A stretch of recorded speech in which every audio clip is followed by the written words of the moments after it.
C채널 뉴스입니다. 일본의 극우 정치인들 정말 해도 해도 너무한 것 같습니다. 일본의 오사카 시장이 일본군 위안부는 필요한 제도였다는 망언을 해 국제적 공분을 사고 있는데요. 이 같은 망언을 바로잡기 위해 위안부 피해 할머니들이 일본 전역을 직접 순회하며 증언 집회를 열기로 했습니다. 이인정 기자의 보도입니다. 일본군 위안부 피해자들에 대한 일본 정부의 책임 있는 사과와 보상을 촉구해온 수요 시위. 제1074차 수요 시위에 참가한 한 학생이 스승의 날을 맞아 기로녹 할머니에게 꽃을 달아드립니다. 자신들이 겪었을 비극을 후손들이 반복하지 않도록 기꺼이 역사의 증언자가 된 위안부 피해 할머니들. 삶을 통해 평화의 소중함을 깨닫게 해준 할머니들에게 이 땅의 딸들이 전하는 감사 인사입니다. 하지만 일본 정부는 이 할머니들에게 지금까지 제대로 된 사과 한마디도 전하지 않고 있습니다. 올해 재집권한 아베 정권의 역사인식은 일본 대사관의 높은 담벼락만큼이나 꽉 막혀 있습니다. 야베 내각의 인사들은 평화헌법 개정 시도, 연이은 야스쿠니 신사 참배 등 역사를 거스르는 행동을 일삼고 있습니다. 급기야 지난 13일 하시모토 도루 오사카 시장은 위안부 동원은 일본군 기강과 전쟁 피로 해소를 위해 필요한 제도였다는 망언을 내뱉었습니다. 주일 미군 사령관을 만나서는 집창촌을 많이 이용해달라고 부탁까지 했습니다. 이 같은 일본 정치인의 망언에 수요 시위에 참석한 우리 학생들은 어이없다는 반응입니다. 위안부 피해 할머니들의 억울함, 그리고 잘못을 뉘우치지 않는 일본의 태도는 이미 어린 여학생들의 마음에도 상처가 되어버렸습니다.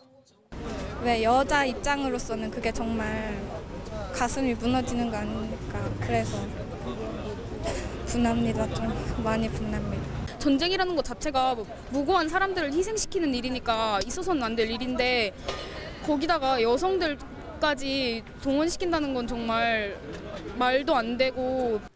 전쟁터에서 꽃다운 청춘을 유린당했던 할머니들은 역사적 사실마저 부인하는 일본 정치인들의 태도에 크나큰 고통을 다시 느껴야만 합니다. 할머니들은 위안부 강제 동원은 존재했으며 자신들이 그 증거라고 목소리를 높였습니다. 생각할수록 화가 나고 어디다가 말을 할까 답답합니다. 저 일본 후손들 단단히 당해야죠. 우리한테 못된 짓 한 것을 저희 입으로 시방 광고하는 거가 빨리 당해야죠. 더 큰 문제는 이러한 일본 극우 정치인들의 잘못된 역사인식이 일본인들에게 확산될 우려가 있다는 점입니다. 이에 80대 중반을 넘긴 나이에도 피해 할머니들은 직접 일본 전역을 순회하며 역사를 바로잡기 위한 증언 집회를 가질 계획을 세웠습니다. 7월 일본 참의원 선거를 앞두고 위안부 문제를 다시 중요한 문제로 부각시키고 일본 사회의 변화를 앞당기겠다는 취지입니다. 순회 집회는 18일부터 6월 2일까지 진행되며 오사카 방문 때는 하시모토 시장과의 면담이 추진되고 있습니다. 한편 정대협과 감리교 여선교회, 교회협 양성평등위 등 20여 곳 연대단체들은 일본 정부의 역사 왜곡 중단과 공식 사죄, 법적 배상 이행을 촉구했습니다.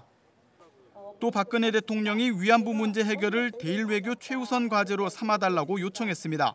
아베 총리는 고령의 몸을 이끌고 일본을 방문해 역사의 진실을 호소하는 피해자들 앞에 모든 망언을 거둬들이고 공식 사죄하고 법적 배상 이행을 약속해야 한다.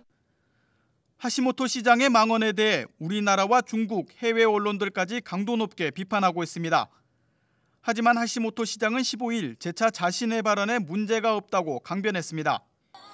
일본 정치인들의 그릇된 태도에 우리네 어머니이자 누이인 위안부 피해 할머니들은 또 한 번 깊이 상처받았습니다. C채널 뉴스 이인창입니다.